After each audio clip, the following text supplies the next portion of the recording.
Okay बच्चों, जल्दी से वेरिएबल और कांस्टेंट्स जो हैं उनके इम्पोर्टेंट पॉइंट्स हम देख लेते हैं। देखिए, बाय डेफिनेशन वेरिएबल एक नेम्ड मेमोरी लोकेशन होती है और वेरिएबल की वैल्यू जो है प्रोग्राम एग्जीक्यूशन के दौरान चेंज कर सकती है। अच्छा, हमारे पास अभी हमने डेटा टाइप्स की एक मैंने वीडियो पोस्ट की थी। मुख्तलिफ़ तरह की डेटा टाइप्स है। मैंने तो सिर्फ 3 किस्म के मुख्तलिफ वेरिएबल्स, 3 मुख्तलिफ डेटा टाइप्स की जो है डिक्लेरेशंस की हैं। देखिए, एग्ज़ाम पॉइंट ऑफ व्यू से क्या इंपॉर्टेंट है, आपको पता होना चाहिए कि जो डिक्लेरेशन स्टेटमेंट है इसके अंदर ये जो नाम होता है वेरिएबल का, इसको हम आइडेंटिफायर कहते हैं। इसको क्या कहते हैं? आइडेंटिफायर। तो वेरिएबल का आइडेंटिफायर होना ज़रूरी है डिक्लेरेशन में, और उसकी डेटा टाइप पता होनी चाहिए हमें। इंटीजर उसकी डेटा टाइप है। तो आपको ऐसी एक स्टेटमेंट आ जाती है, एग्ज़ाम में आ सकती है, वो पूछ सकता है कि इस स्टेटमेंट को एनालाइज़ करें और इसको बताएं कि इसके अंदर आइडेंटिफायर कौन सा है और उसकी डेटा टाइप कौन सी है, राइट। तो ये आइडेंटिफायर होगा, गेम ओवर, और बूलियन उसकी डेटा टाइप होगी। अच्छा, इसी तरह ये मैंने एक रियल टाइप का जो है वेरिएबल डिक्लेयर किया हुआ है, और हम इसको कहते हैं ये नेम्ड मेमोरी लोकेशन होती है, राइट। तो बेसिक कॉन्सेप्ट यही है ना, एक वेरिएबल रैम के अंदर काउंटर के नाम से उसको मेमोरी एलोकेट कर दी गई है रैम के अंदर, और अब जो है इसके अंदर इंटीजर वैल्यू स्टोर की जा सकती है, राइट। इसी तरह ये टोटल टू पे के लिए भी एक मेमोरी एलोकेट कर दी गई है रैम के अंदर, और गेम ओवर जो हमारा वेरिएबल है उसके लिए भी मेमोरी एलोकेट कर दी गई है। तो वेरिएबल एक नेम्ड मेमोरी लोकेशन होता है। अच्छा, आगे चलते हैं। देखिए, हमने ये कहा है कि इसकी वैल्यू चेंज कर सकती है प्रोग्राम एग्जीक्यूशन के दौरान। तो ये देखिए, एक सिंपल सा कोड है। आपके पास एक मेमोरी लोकेशन है जिसका नाम मार्क्स है, राइट, और इसके अंदर आप इंटीजर वैल्यू स्टोर कर सकते हैं। तो आप देख रहे हैं ना, ये जो कोड हमने लिखा हुआ है इसमें लूप चल रही है। पहली दफ़ा लूप चलेगी तो क्या होगा, मार्क्स की वैल्यू इनपुट होगी। लेट्स से यूज़र ने 50 इनपुट किए थे तो यहाँ पे 50 स्टोर हो जाएगा।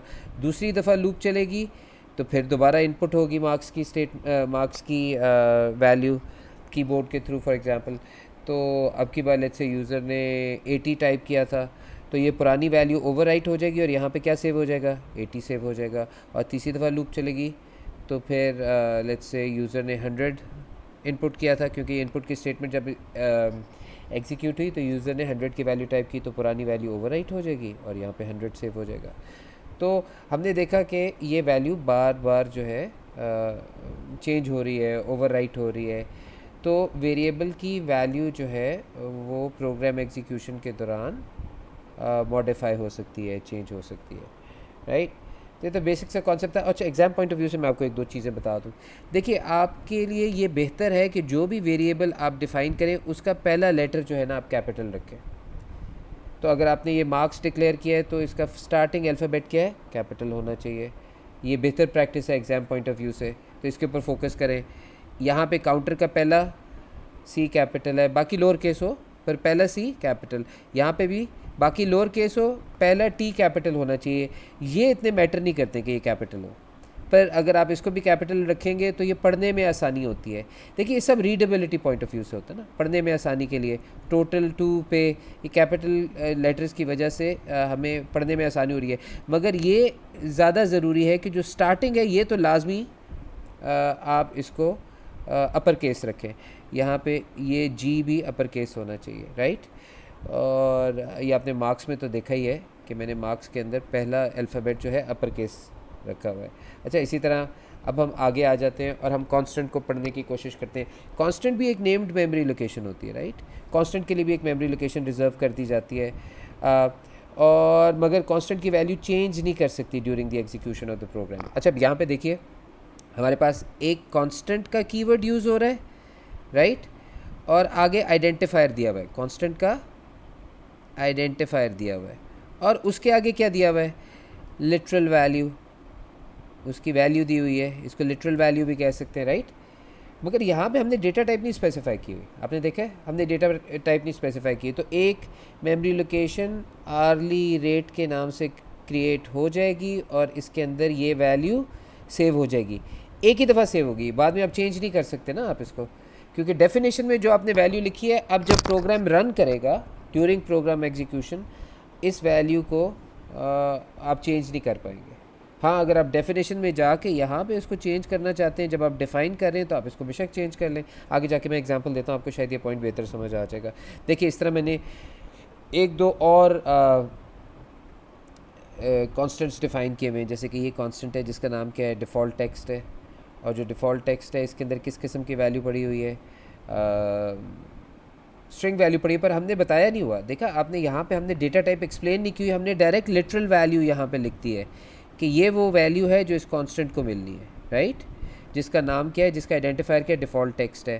तो यहाँ पे ये एक डिफ़ॉल्ट टेक्स्ट, राइट, के नाम से एक मेमोरी रिज़र्व हो जाएगी और उसके अंदर ये वाली वैल्यू स्टोर हो जाएगी।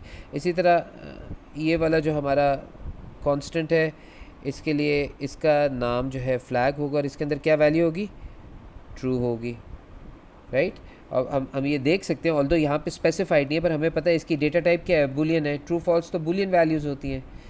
तो मगर जो कांस्टेंट होता है आप उसके अंदर उसकी डेटा टाइप स्पेसिफाई नहीं करते हैं, वैल्यू देख के अंदाज़ा लगा सकते हैं ये कांस्टेंट स्ट्रिंग है, ये वाला कांस्टेंट रियल है, ये वाला कांस्टेंट बूलियन वैल्यू स्टोर कर रहा है। पर हम उसको जब हम उसको बता रहे होते हैं, उसको डिफ़ाइन कर रहे होते हैं, उधर हमने उसकी डेटा टाइप जो है कोई स्पेसिफाई नहीं की होती। तो इस तरह से आपने जब भी कांस्टेंट डिफ़ाइन करना है तो इस तरह से करना है। अच्छा, आगे आ जाते हैं। देखिए यहाँ पे मैं आपको सिर्फ वो चीज़ें बताना चाहता हूँ कि जो आप कांस्टेंट डेफिनेशन में जब आप कांस्टेंट डिफ़ाइन कर रहे होते हैं तो नहीं कर सकते। देखिए ये दोनों एक्सेप्टेबल है ना, ये तो अभी हम ऊपर भी देख के आ रहे हैं। बट ये एक्सेप्टेबल नहीं है कि आपके पास एक वेरिएबल x है जिसमें 30 वैल्यू पड़ी है, y है जिसमें 40 वैल्यू पड़ी है। यहाँ पे तो कोई इशू नहीं है, ये स्टेटमेंट्स ठीक हैं। पर देखिए यहाँ पे आपने कांस्टेंट डिफ़ाइन करने की कोशिश की है जिसका आइडेंटिफायर लिमिट है, पर आप उसको वैल्यू कौन सी दे रहे हैं, जो x में पड़ी है। इस तरह आप डिफ़ाइन नहीं कर सकते। अगर आपने इसको सही तरीके से डिफ़ाइन करना था तो आप इस तरह लिखते हैं कांस्टेंट। मैं ये कोशिश करूँगा कि पहला जो इसका आइडेंटिफायर का पहला जो अल्फ़ाबेट है उसको मैं अपर केस रखूँ और बाकी बेशक मैं लोअर केस, बाकी लोअर केस ही होने चाहिए इनफैक्ट। तो लिमिट मैंने लिख दिया और इसको कौन सी वैल्यू असाइन की है, इसको मैंने 30 की वैल्यू असाइन की। ये सही तरीका है लिखने का और ये वाला तरीका गलत है।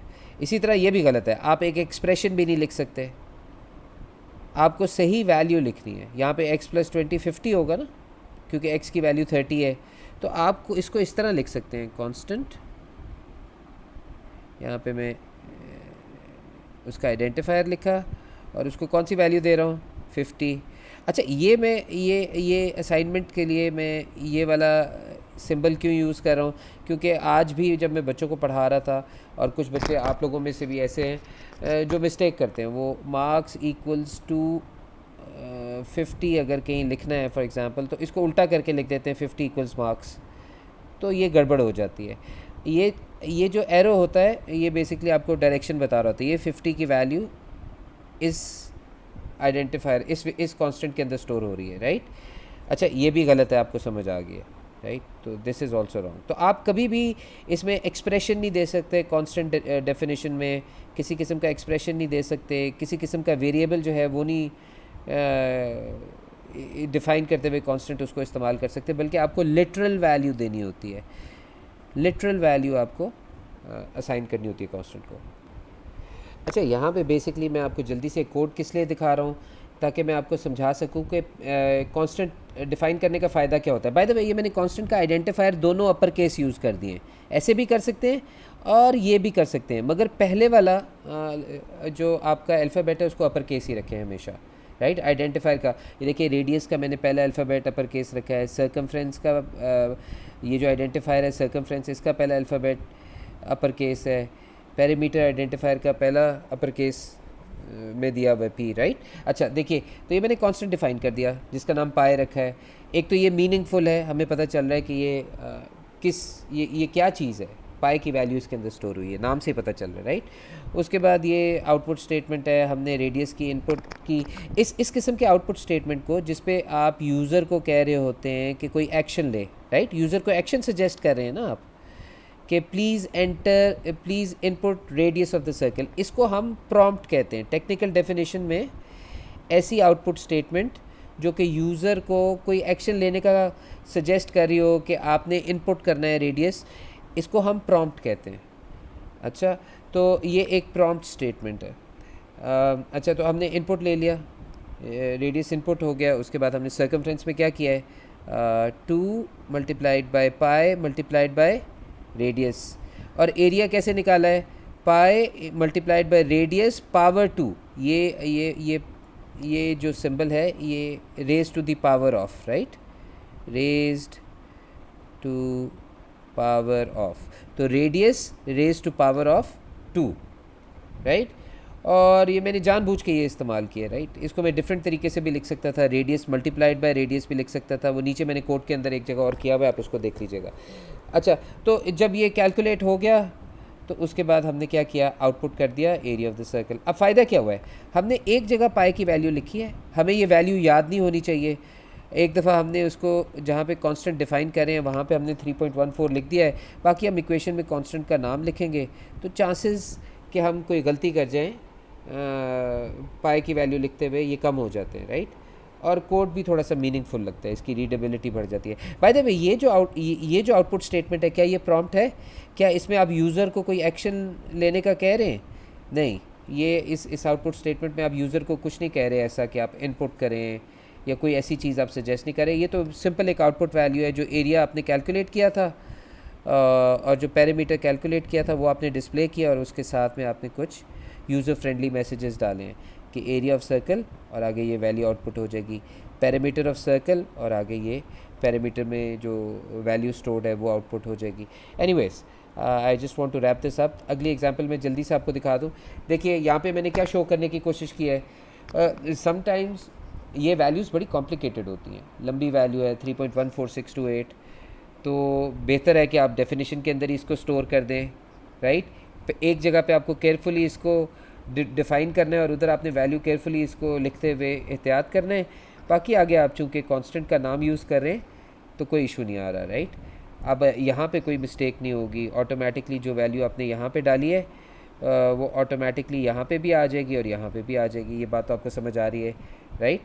तो इस तरह की वैल्यू, ट्रिकी वैल्यूज़ जो हैं वो बार बार टाइप करने से, बार बार हार्ड कोड करने से मुश्किल हो जाती है। देखिए मैं भी आपको अगली एग्जांपल में समझाता हूँ, पर ये आपको बात समझ आ गई होगी होपफुली, जो पॉइंट मैं आपको कन्वे करना चाह रहा था। ये इसके अंदर देखिए मैंने यहाँ पे कांस्टेंट यूज़ ही नहीं किया है, इस एग्जांपल में मैंने कांस्टेंट यूज़ ही नहीं किया है। मैंने क्या किया है, मैंने वैल्यू हार्ड कोड कर दी है। क्या कर दिया है? हार्ड कोड कर दिया, डायरेक्ट वैल्यू लिख दी है, लिटरल वैल्यू लिख दी है, 2 × 3.14628। यहाँ पे मैंने क्या लिख दिया है, 3.14268। देखिए ये टाइपिंग मिस्टेक मैंने जानबूझ के डाली है, पर एक्चुअली हो सकती है ना, ये 628 है और यहाँ पे गलती से 268।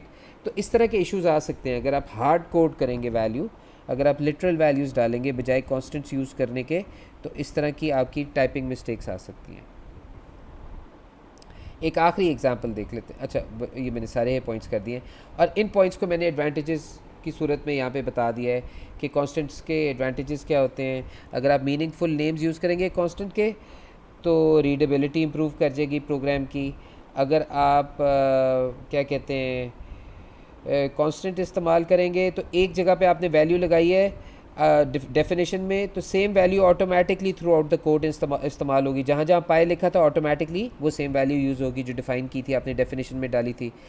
अगर कांस्टेंट की वैल्यू आपको लगता है आपको चेंज करने की ज़रूरत है, पहले आपने 3.14 इस्तेमाल किया था पर आपको लगता है कि आपको रिज़ल्ट ज़्यादा एक्यूरेसी वाले चाहिए, 3.14628 इस्तेमाल करना है, तो जहाँ पे आपने कांस्टेंट डिफ़ाइन किया हुआ है उस लाइन पे जाके इस 3.14 की वैल्यू को जाके आप चेंज कर दें डेफिनेशन में, तो ऑटोमेटिकली क्या होगा, जहाँ जहाँ कांस्टेंट इस्तेमाल हो रहा है वहाँ पे वो ऑटोमेटिकली अपडेट हो जाएगी। तो जब आप कांस्टेंट्स इस्तेमाल कर रहे होते हैं तो वो कांस्टेंट एरिया में भी यूज़ हो रहा है, पैरामीटर की उसमें भी इस्तेमाल हो रहा है, क्या कहते हैं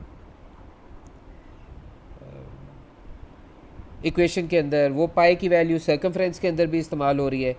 तो आपने तो सिर्फ डेफिनेशन के अंदर वैल्यू अपडेट कर दी और हर जगह जहाँ जहाँ पाई इस्तेमाल हो रहा है ये अपडेटेड वैल्यू ऑटोमेटिकली वहाँ पे रिफ्लेक्ट हो जाएगी। और आखिरी पॉइंट मैंने आपको बताया, कॉन्स्टेंट्स की वजह से एरर कम होती है, वरना अगर आप वैल्यूज़ को हार्ड कोड करेंगे तो टाइपिंग मिस्टेक्स का खतरा है।